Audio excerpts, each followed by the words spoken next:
चिंतित होते हैं कि मैं युद्ध में अपने ही सगे संबंधियों को कैसे मारूंगा। तो अर्जुन को भगवान कृष्ण वहीं महाभारत के स्थान पर कुरुक्षेत्र में गीता का संदेश देते हैं। वही श्रीमद् भगवत गीता हमारी क्या है, धार्मिक पुस्तक, हम हिंदुओं की धार्मिक पुस्तक। तो उसी का ये श्लोक है जिसमें हमें अर्जुन को समझाया, जब जब धर्म की हानि होती है यानी धर्म नष्ट होता है, तब तक मैं मनुष्य रूप में इस पृथ्वी पर अवतार लेकर अधर्म का नाश करता हूँ, यानी वे पाप करने वाले हैं उन पापियों का विनाश करता हूँ। इस श्लोक में ये कहकर उन्होंने अर्जुन को समझाया। अब आज बात हो रही है वामन जयंती की। वामन देव, जैसे हम वामन अवतार मानते हैं, तो भगवान विष्णु के 10 अवतार हुए। उन वैसे तो अपने 25-24 अवतार पड़े हैं, लेकिन भगवान विष्णु ने जो 10 अवतार लिए, उन 10 अवतारों में से वामन रूप में उनका 5वां अवतार है और मनुष्य रूप में उनका पहला अवतार है। हम जानते हैं भगवान विष्णु ने राम के रूप में जन्म लिया था, कृष्ण के रूप में जन्म लिया था, जानते हैं ना सभी? नहीं, और जो नहीं जानता है वो हिंदू हो ही नहीं सकता है। तो मनुष्य रूप में उनका ये वामन अवतार पहला अवतार था। इससे पहले सतयुग में उनके 4 अवतार पशु रूप में हुए।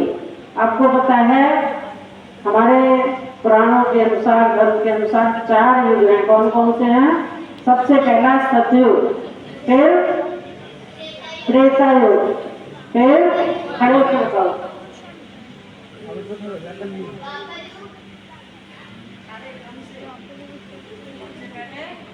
पहला सतयुग, दूसरा त्रेता युग, तीसरा द्वापर युग, चौथा कलयुग। अभी क्या चल रहा है? कलयुग। तो सतयुग में भगवान विष्णु ने पशु रूप में 4 अवतार लिए थे। मत्स्य अवतार, पूर्व अवतार, वराह अवतार और नरसिंह अवतार। नरसिंह अवतार तो सबको ध्यान में है, इसलिए लिया था भक्त प्रहलाद की रक्षा के लिए, हिरण्यकश्यप को मारने के लिए। हिरण्यकश्यप जो भक्त प्रहलाद के पिता थे, लेकिन भगवान के विरोधी थे और प्रहलाद भक्त था, इसलिए हिरण्यकश्यप उस पर अत्याचार करता था कि वो भगवान विष्णु की आराधना न करे। तब भगवान ने, क्योंकि वरदान के फलस्वरूप जो हिरण्यकश्यप था, न मनुष्य के द्वारा मारा जा सकता था, न पशु के द्वारा, और न दिन में न रात में, कुछ इस तरह का उसे वरदान था। तो नहीं, पशु लिया था। उसके बाद अन्य जो भी धन्यवाद।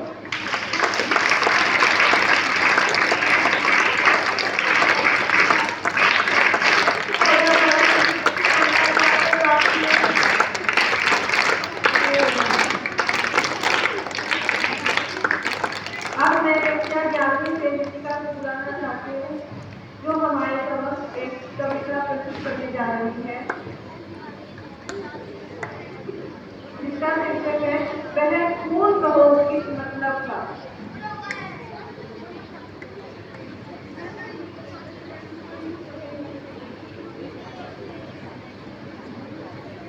मैं खून कहो किस मतलब का, मैं खून कहो किस मतलब का, जिसमें उपवास का नाम नहीं। मैं खून कहो किस मतलब का, जो आज के देश के काम नहीं। मैं खून कहो किस मतलब का, जिसमें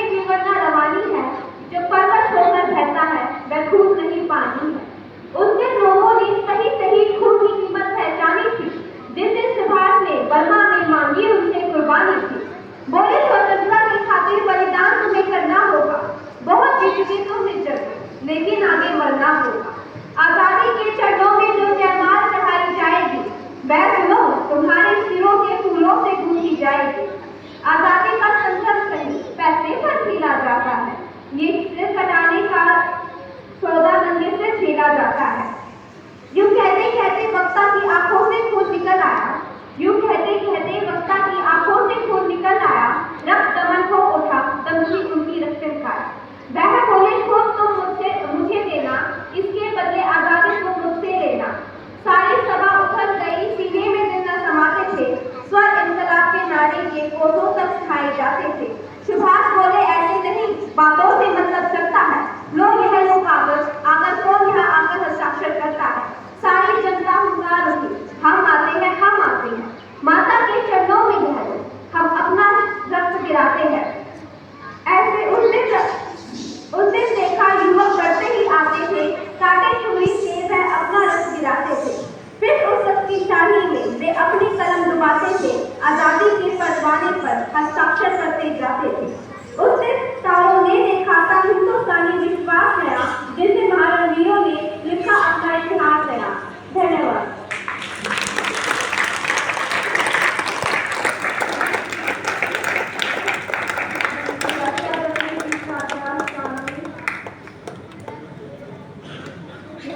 भाषाएं हैं, अंग्रेजी असली लिपि क्या है? आपको बोलते हैं ना रोमन लिपि में लिखो, पंजाबी है, गुरमुखी, ऐसे ही बहुत सारी भाषाएं हैं। उर्दू है तो फारसी लिपि में सबकी अपनी लिपि है हर भाषा की। लेकिन हम हिंदी भाषियों को खुद ही पता होता है कि हिंदी की लिपि कौन सी है। बहुत सारे बच्चों को नहीं पता है, लेकिन अभी पिछले कुछ समय में मैंने कक्षा में पढ़ाते हुए इसके बारे में, भाषा के बारे में पूछा तो इतनी जानकारी हुई है। ये जो लिपि क्या होती है बच्चे यही नहीं समझते। आपका मैंने अभी कल कॉपी में चेक कर रही थी, 4वीं-5वीं की हिंदी, तो उसमें भी इसका अर्थ है हमें ऐसी वाणी बोलनी चाहिए जो सुनने वाले को अच्छी लगे और उसे सुख की अनुभूति हो। इससे हमें भी आनंद का अनुभव हो। बुरा जो देखकर मैं चला, बुरा न मिला कोई, जो दिल खोजा आपने मुझसे बुरा न कोई। इसका अर्थ है जब मैं इस संसार में बुराई खोजने चला तो मुझे कोई बुरा न मिला। जब मैंने अपने मन में झांका तो पाया मुझसे बुरा कोई नहीं है। धन्यवाद।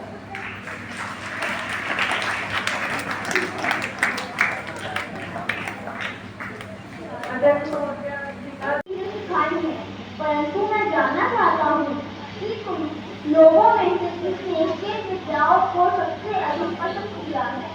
उनका पहला शिष्य बोला, गुरुजी मैंने आपके द्वारा दी गई विद्या पर सबसे अधिक मंत्र फूंककर आप बुझाने वाली विद्या पर जोर दिया है। शेष विद्याएं विशेष ज्ञान होती है। दूसरा शिष्य बोला, पानी में चलने वाली विद्या सीखने और प्रयोग करने पर मैंने अधिक जोर दिया।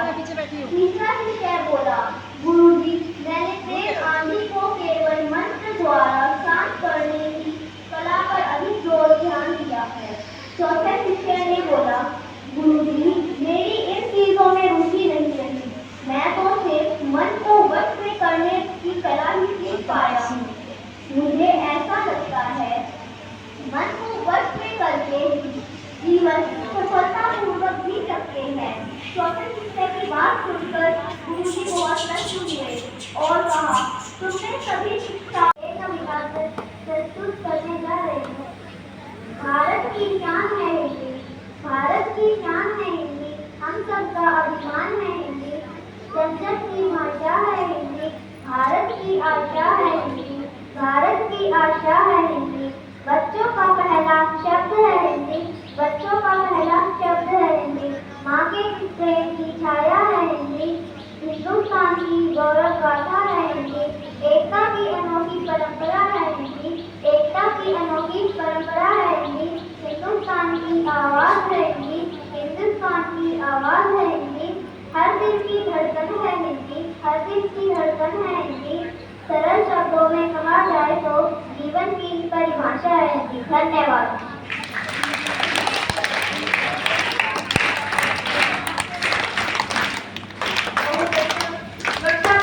सुप्रभात, मेरा नाम सानवी है, मैं कक्षा 10वीं की छात्रा हूँ। आज मैं आपके समक्ष भारत श्रृंगार कविता डॉक्टर नीतीश चौक द्वारा रचित आपके सामने प्रस्तुत करने जा रही हूँ। माँ भारती के भाल का श्रृंगार है हिंदी, माँ भारती के भाल का श्रृंगार है हिंदी। हिंदुस्तान के बाग की बहार है हिंदी। दूध के साथ घोल के माँ ने मिलाई थी, स्वर बढ़ रहा वही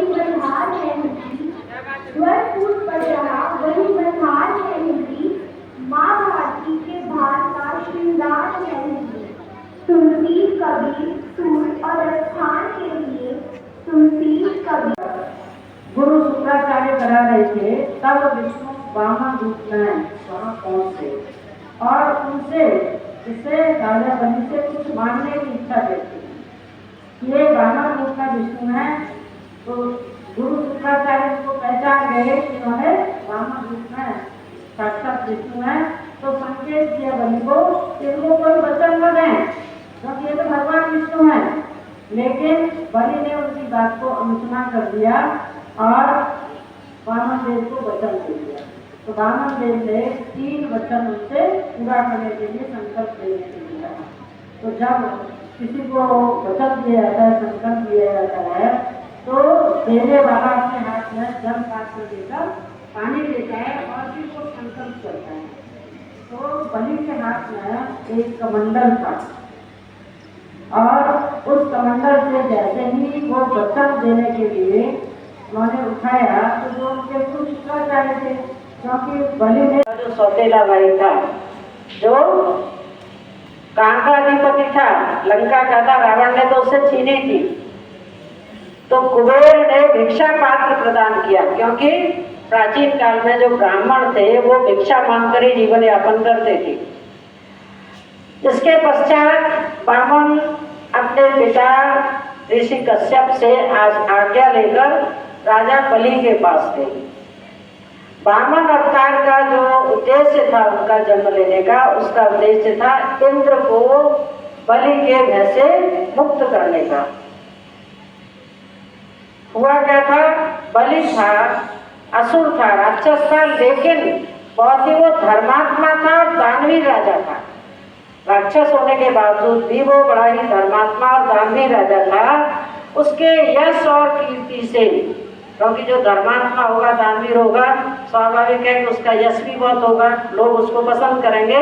तो उसके यश और कीर्ति से इंद्र भयभीत थे कि कहीं ये मेरा इंद्र पद न छीन ले। तो इधर राजा बलि इंद्र पद पाने के लिए गुरु शुक्राचार्य जो राजा बलि थे उनके आज आप सभी को दोहे प्रस्तुत करने जा रहे हैं। गुरु गोविंद दो खड़े काके लागू पाए, बलिहारी गुरु आपने गोविंद दियो बताए।